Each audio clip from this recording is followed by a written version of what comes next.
Okay, I'm going to talk about individualism and collectivism. So, there are two definitions to individualism, okay? One of those definitions is opposed to collectivism, and the other definition has no bearing on collectivism, okay? And the reason I'm bringing this up is because I was watching a YouTube video the other day, and somebody conflated these two definitions, and a flag went off in my head. I'm like, something's wrong here. What's going on? There's some logical disconnect. And then I looked up the definitions, and I'm like, okay, I kind of backtracked to figure out the mistake they made. So the first definition of individualism is defined as independence, right? And this is the definition that is opposed to collectivism, okay? So as independence, okay, as individualism by this definition increases, collectivism decreases, right? And vice versa. So as collectivism increases, individualism or independence decreases.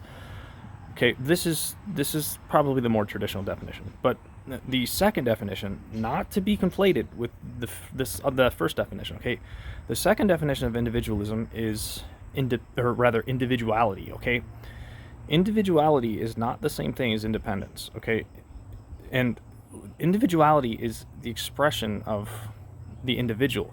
Independence is an individual's ability to not be dependent, right?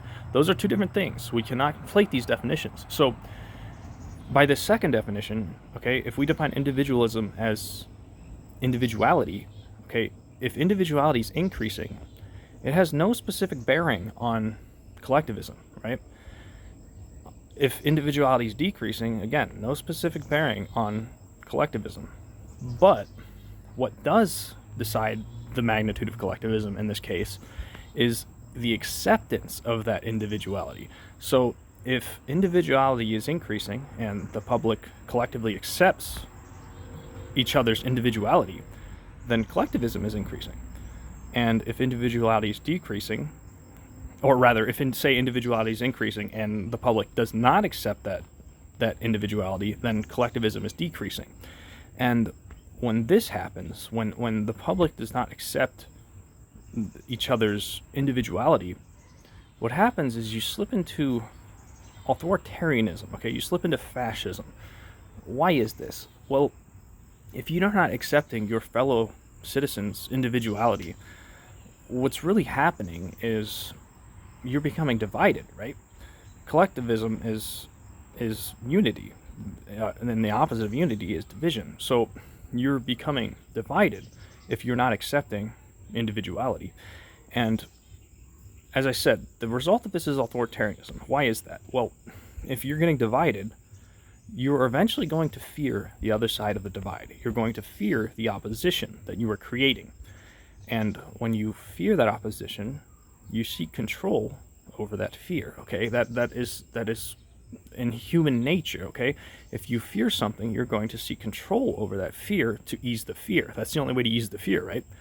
So one way to ease that fear is to accept the individuality, right? Is to become more collectivistic. But the other way is to seek control over that fear through government, okay? And this is where the authoritarianism comes in.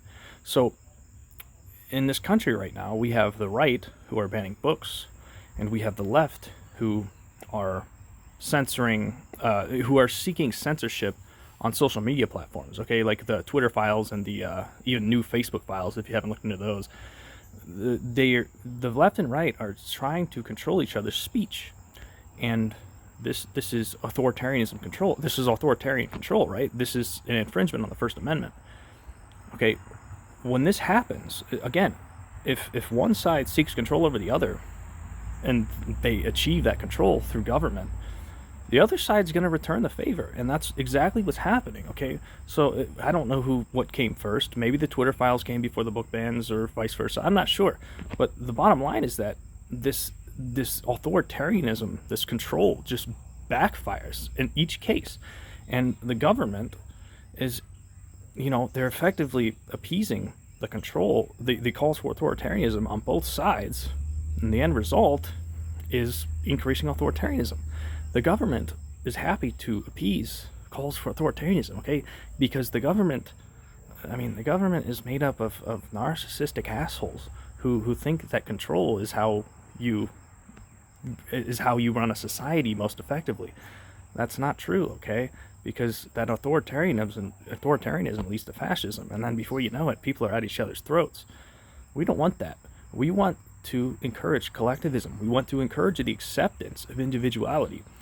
So, again, if you are going to use the term individualism, you need to specify what you're talking about, because there are two different definitions, and I've seen them conflated actually probably more than once, and it creates confusion. And because, again, those two definitions they cannot be used combined into the same definition at all, because again, independence is different than individuality, as I explained. Okay, so just give that a little thought. Okay, we need to encourage the acceptance of individuality, and in effect, we need to discourage independence. Why are we discouraging independence? Well, there is no individual on this planet who is independent. Okay, I don't care if you grow your own food. I don't care if you supply your own water. I don't care if you have some kind of homemade generator that gives you electricity. The fact of the matter is that the knowledge and wisdom that you have that allowed you to create your illusion of independence was given to you by your parents or your guardians or somebody. Somebody taught you how to live in this world, and that wisdom, that knowledge was a product of collectivism. It was a product of people in the past working together for a common goal, okay? And that common goal is to survive. Okay, we need to encourage collectivism, okay? The individualism by the independence definition it's killing us, okay? And it will continue to kill us. The West needs to get on board with the collectivistic nature that the East understands, okay? And if we continue to point our fingers at the Eastern cultures or China and say that they blame them for this communism or this socialism, it's not going to work, okay?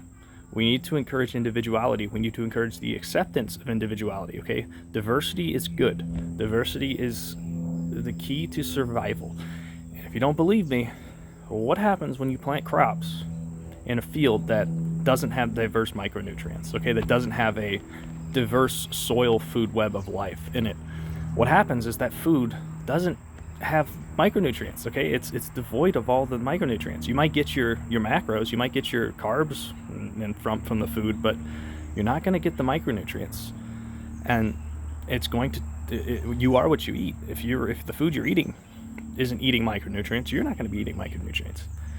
We need to encourage that diversity, okay? This diversity, again, nature thrives on diversity at all levels, whether it's the information that goes into our brains or the food we eat, okay?